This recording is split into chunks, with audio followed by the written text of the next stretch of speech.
Well, let's move to the U.S. South, with a lot of parallels to the global South when you really look at how things have played out over the years. As you have heard before, if you are a regular watcher of Breakthrough News, rideshare drivers in Tennessee are waging a righteous struggle for their own rights. And we are very, very honored to be joined here on the show by Monique McClain, who is with the Tennessee Drivers Union to talk more about this. Monique, thanks so much for being with us. Thank you so much for having me.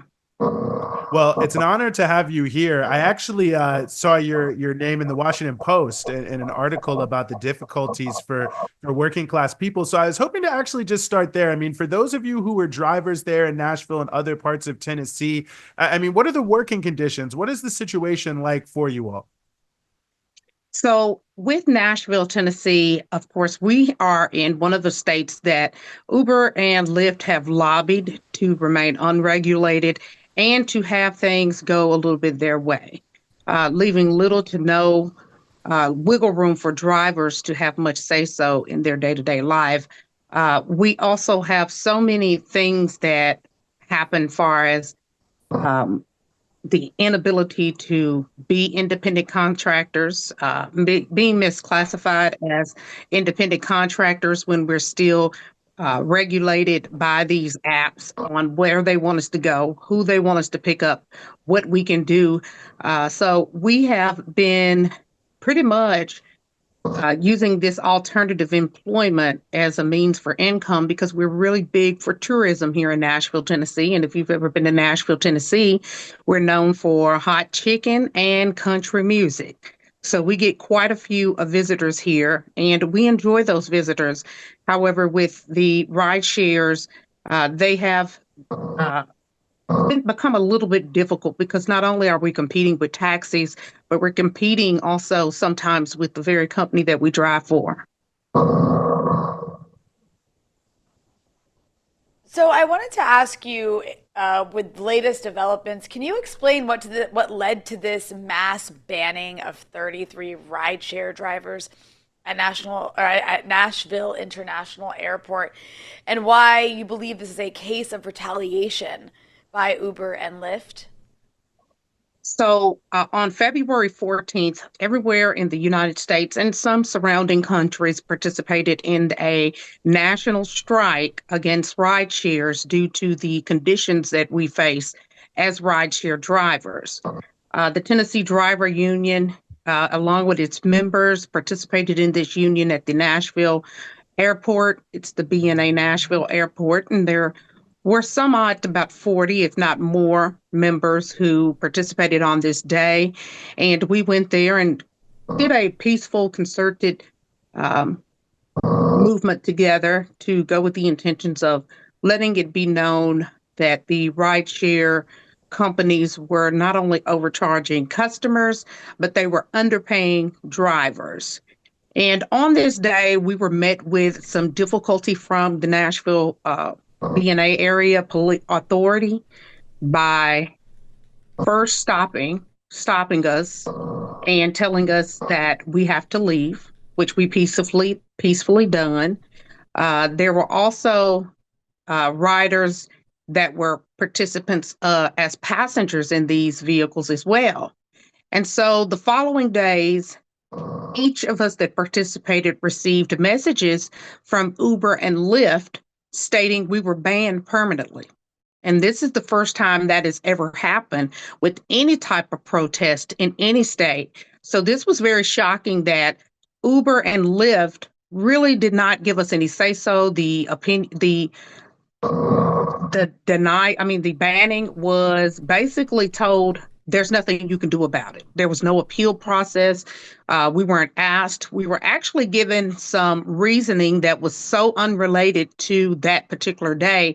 It left a lot of us confused as to, well, why did we actually get banned? We were told we picked up in the arrival. And there were many drivers like myself who were passengers who had our apps off. So we couldn't understand how is it that we were picking people up when we didn't even have our apps on.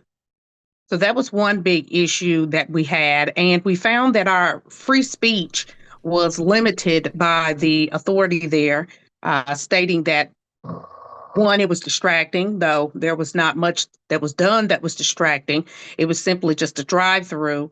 And we were later just pretty much tossed to the side and used as an example to others who want to speak out against these companies that if you do, you will be punished. And the airport is one of the biggest bulks of income for a lot of drivers here in Nashville, Tennessee, because if you are outside of the airport, you'll normally get rides that pay little to nothing. So the airport is primarily a place for a lot of people who are not only Uber drivers and Lyft drivers, but they're also Uber Black drivers and Lyft drivers, and they have a commercial relationship with the airport. Um, we saw that us just speaking peacefully was a way for the rideshare companies to use this as leverage to get each of the drivers back in line without saying, we're going to get you back in line. And they knew that because we were bold enough to step out, that word would get out that we were banned. And they could use this information, they could use that to their leverage to make sure that other drivers do not speak out. So once we were pretty much banned, the Uber and Lyft wiped their hands of it. They never really took responsibility for how to get it back. They basically tossed us over to the airport. And with little to no avail, we've not had any resolution to that. Some were restored, but a majority were not. And they've lost quite a bit of income due to this.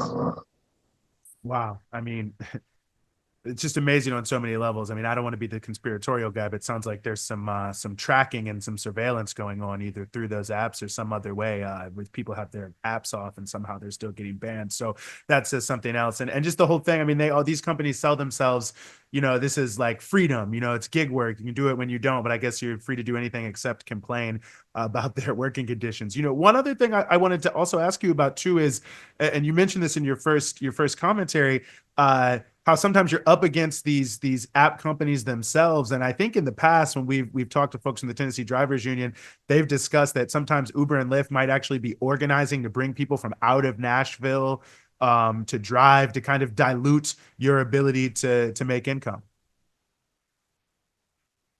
We do believe that part of this retaliation has to do with a bill that has been currently introduced by the Tennessee Drivers Union, which is the first, and it's the first for many drivers that this bill is introduced to reduce the number of out-of-state drivers, because each transportation outlet here has regulations, and we want to fall in line with those regulations so that we ensure we're all on the same page. And so what these rideshare companies, especially Uber, they incentivize people to come out of state and come here to drive because they're very aware it is a big tourism area. And so when they incentivize these drivers, the drivers will come here, stay weekends, stay weeks, sometimes days. And what it does is it oversaturates the number of drivers, which they're still going to overcharge the customer. However, that allows them to undercut the drivers in the process, because they don't have to worry about there being a lack of drivers. There's so many, they can pay whatever. I've seen some just as low as 17 miles for $6. And that's almost a slap in the face. You're basically giving a customer a ride for free, and the driver still has to get gas. And they're okay with that because they know that it's oversaturated. They know we can pay you whatever you would get and you'll take it, because what else will you do? I mean, Monique, given the power and influence of Uber and Lyft, and these pretty abysmal conditions they enforce on rideshare drivers, what strategies is the Tennessee Drivers Union using to fight back against these bans and hold these companies accountable for their treatment of workers? And I mean, I know there's this proposed bill, but what beyond that? Yes. So we are, just like outlets like yours, we are speaking out, and we're doing this unafraid. Where there are a lot of outlets, not outlets, but a lot of drivers whom this scared them. And we're wanting to reassure them that you don't have to be afraid. We have numbers of people that are a part of the Tennessee Driver Union that is standing strong. Not only do we have the bill, but we have media outlets, we have meetings, we have different protests in other places. We are just going really hard using whatever outlet we can to let it be known that we will not back down because we are strong and we have lots of people who feel the same way. And they are just being tired of being pushed around and treated like they're nothing, treated like they don't even matter to these companies. No, I think that's absolutely crucial. And I mean, the other thing that also just seems really clear to me just from looking at the caravan and the protests and everything you all are doing is, I mean, this is such a cross section of the working class that's standing together. And I mean, that also seems really important to me at a time. People are saying, you know, citizens can't get together with immigrants, Black people can't get together with white people, all these different things. And y'all, it seems to me, and I'm hoping you could speak about that, are just bringing everybody together. Absolutely. We've got so many nations. We've got over 14 nations that are being represented in this. And some of them have never spoke out to an employer because, of course, when you're coming here and you speak another language or you're from another origin, sometimes you don't want to rock the boat. But we've got people here who have been assured and comforted that no, we got your back. And that's what really matters is that each of these people feel like we are a family. And if we don't do something about this, this is going to affect not only you, but your livelihood, your families, and your children. Because what if they decide want to do this? Would you be okay with them being in these same conditions? And a lot of them say no. They want it better because they want better for their children. And some of them use these outlets as a way, as their only ways of making income. So when they have situations for like being banned, and this is cutting into their household income, they are mad. And so it's gotten them so mad that they're saying, whatever we have to do to fight, we're going to fight together because it means so much to me that not only is it not just a race thing, but it's a thing that we all feel the same about this situation. Well, No, I'm well, look, curious if you oh, could. sorry, go ahead. Oh, well, one last thing. I mean, I wanted to ask about is, for all those who are watching, a lot of people use Uber and Lyft. Obviously, it's like a massive enterprise. I'm actually speaking to you from a different country. I live in Lebanon, where people use Uber all the time. So even across the global south, Uber is used. And I say that just to say, for those who are watching who use these rideshare applications quite often, what, if anything, can they do? To help boost these efforts to hold these companies accountable and to force them to treat their workers better? Absolutely. So a lot of our words that we're getting out is, like I said, we're using media outlets such as TikTok, such as you found me on the Washington Post. We're using all these outlets that express our disdain with the airport and how Uber is treating us and our demands, using those outlets and sharing those posts. And when you're in the vehicle with a driver, asking them, one, how was your day? I know it's rough. How are you? Just checking for their well-being because some of these drivers are working 10 to 12 hours a day, 7 days a week. So sometimes just a little compassion can go a long way for these individual drivers because you don't understand what they're thinking about, thinking about when you get in their vehicle. So if you see an article that expresses this problems that rideshare drivers are having, don't go on their post and say, find another job. That's not the solution, because if that's the case, we would all be looking for jobs everywhere. We have to fix the problem. Not only that, your driver, they depend on tips. They depend on this additional income because though you may have paid $24, your driver only received $7 to $8 of that.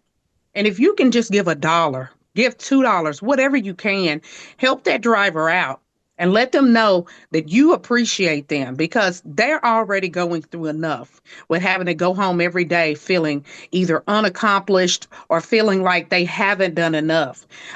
Just like here, we have small grievances that we have with the airport down to, we just ask you for clean bathrooms. That's all we're asking. Not only is it just clean bathrooms, but places to park so we can pick your people up. Just recently, we had a meeting with our local council because there wasn't even a women's bathroom for drivers. That's something I had to argue with them down about because why is it that I have to go to the bathroom with a man? Each day before I pick you up, you don't know what your driver is going through. So just showing a little bit of compassion, sharing the stories, even if you don't know everything about it, share their stories that you see on social media so that the word can get out. Because just like you found me, someone else will see that story. Well, Monique McClain from the Tennessee Drivers Union, it's been an honor to have you here, and we really thank you for joining us on the Freedom Side. Thank you.